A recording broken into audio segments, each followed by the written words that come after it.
Ngunit nung nagsimula ang makilala ang St. Gerard Construction, dumating naman ang panibagong pagsubok. Unti-unti nagsilapitan ang mga district engineers at mga regional directors ng DPWH at mga chiefs of staff na mga mambabatas na nag-aalok ng mga proyektong sinasabi nilang pondo ng mambabatas. Noong una, sinubukan naming labanan ng mga ito sa pamamagitan ng pagre-report sa DPWH at pagpapadyaryo ng mga tiwaling kawani ng gobyerno, subalit hindi sila natitinag sa mga ito. Sabi nila dapat tanggapin namin ang realidad na dapat kaming magbayad sa mga pambabatas kung gusto po namin magpatuloy na magkaroon ng project sa gobyerno. Kung hindi, binabala nila na matatanggal na sa listahan ang kumpanya namin at hindi na makakakuha ng kahit anong proyekto. Hindi namin ginusto kailanman na mapasama sa ganitong sistema, pero kailangan namin magpatuloy para sa pamilya at mga empleyado namin. Dahil sa aming paglaban sa mga tiwaling bidding, maraming beses naming naranasan na ma-disqualify ng Bids and Awards Committee ng DPWH na hawak ng mga mambabatas na nagpondo sa proyekto. Dahil naiipit na ang aming negosyo, lumulubog na kami sa lumalaking utang ng kumpanya at peligro sa buhay ng aming pamilya. Napilitan kaming makisama sa kalakaran kahit labag sa aming kalooban. Magandang umaga po, Mr. Chair at kagalang-galang na senators at miyembro ng Blue Ribbon Committee, lalong-lalo po kay Senator Rodante Marcoleta.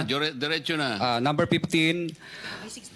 Sorry po. 16, paulit-ulit kaming ginamit ng mga nasa pwesto sa sistemang ito. Wala kami magawa dahil kung hindi kami makikisama, gagawa nila ng problema ang project na na-award sa amin sa pamamagitan ng mutual termination o pagkakaroon ng right-of-way problem na parehong nagdudulot ng hindi matuloy ang implementasyon ng mga proyekto. Matapos naming manalo sa mga bidding, may mga opisyal mula sa DPWS ang lumalapit sa amin para humingi at kumuha ng bahagi niya sa halaga ng proyekto. Ang hinihingi nilang porsyento ay hindi bababa sa 10% at umaabot pa sa 25% na naging kondisyon upang hindi maipit ang implementasyon ng kontrata. Ito ay binibigay namin sa kanila ng cash. Ang bawat transaksyon ay may karampatang voucher at ledger na nagsasaad ng mga araw at kung kailan nila ito natanggap. Ilan sa kanila ay sina Terence Calatrava, former Undersecretary of Office of the Presidential Assistant of the Visayas of the Philippines, Kong Roman Romulo of Pasig City, Kong Jojo Ang of Uswag Ilonggo Party List, Congressman Patrick Michael Vargas of Quezon City, Kong Juan Carlos Arjo Aitayde of Quezon City, Nicanor Nicky Briones of Aga Party List, Congressman Marcelino Marcy Teodoro of Marikina, Congressman Florida Robes of San Jose del Monte, Bulacan, Congressman Leandro Jesus Madroño of Romblon, Congressman Benjamin Benji Agarao Jr., Congressman Florencio Gabriel Bemnoel of Anwaray Party List, Kong Leo de Ode Tariela of Occidental Mindoro, Congressman Reynan Arrogancia of Quezon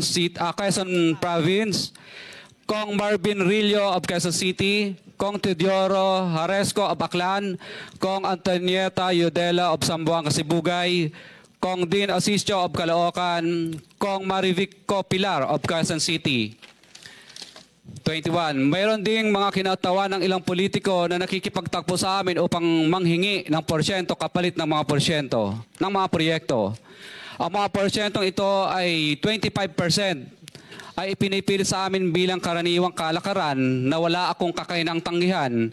Ilan sa kanila ay sina Regional Director Eduardo Virgilio of DPWS Region 5, Director Ramon Ariola III of Unified Management UPMO, District Engineer Henry Alcantara, DPWS Bulacan First, Undersecretary Robert Bernardo, District Engineer Aristotle Ramos of DPWS Metro First, Pasig City, District Engineer Manny Bulusan of DPWS North, Manila Deo, District Engineer Edgardo C. Pingol of DPW's Bulacan Subdeo, District Engineer Michael Rosaria of DPWH Quezon Second Deo.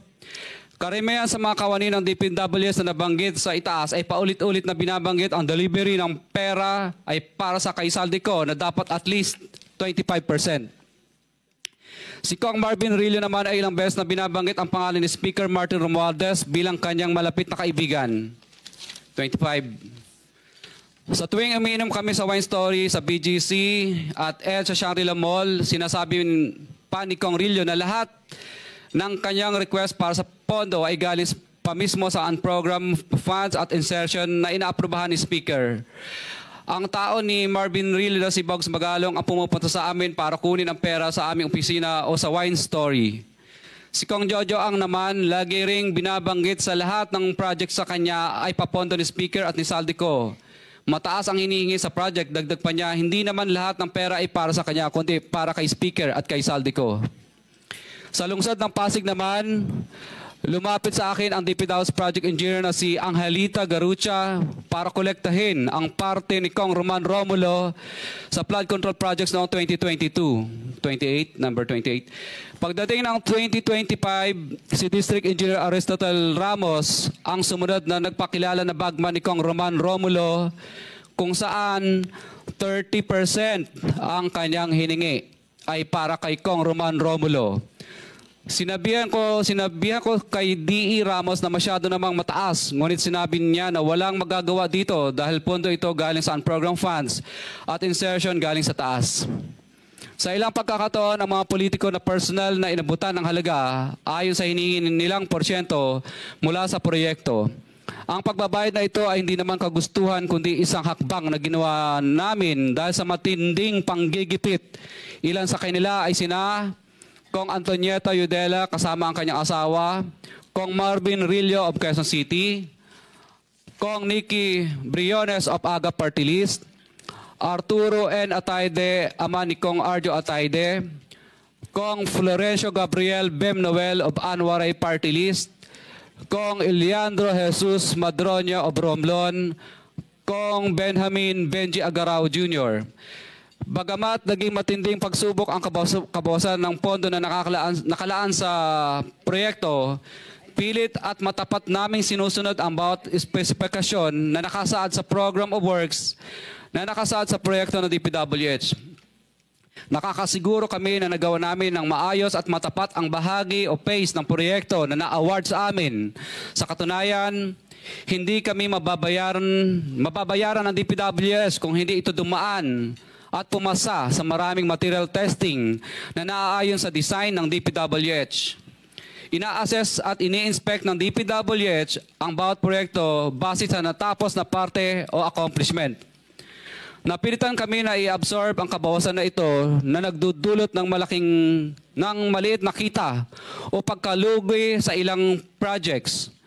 Para makabawi, dinadamihan na lang namin ang partisipasyon sa mga projects. Taliwas sa mga lumalabas na may mga impormasyon sa publiko, hindi kailanman kami gumawa ng ghost projects. At masugid kami nag-i-inspect sa lahat ng aming mga natapos na projects. Handa po kaming tumistigo ng walang pilit at kusang loob bilang state witness at sabihin ang lahat ng nangyayaring katiwalaan ng Kamara, DPWH at iba pang mga kawani ng gobyerno upang gawin ang tama. Kami ay lubos na humihingi ng tulong sa Senate Blue Ribbon Committee na pinamumunuan ng buting Chairman Senator Dante Marcoleta at kay President Bongbong Marcos para sa proteksyon at seguridad ng aming pamilya. Ang salaysay na ito ay kusang loob naming ginawa at walang sino mang pumilit na gawin ito. Sa katotohanan ng lahat ay nilagdaan namin ang salaysay na ito ng kusang loob at walang pumipilit.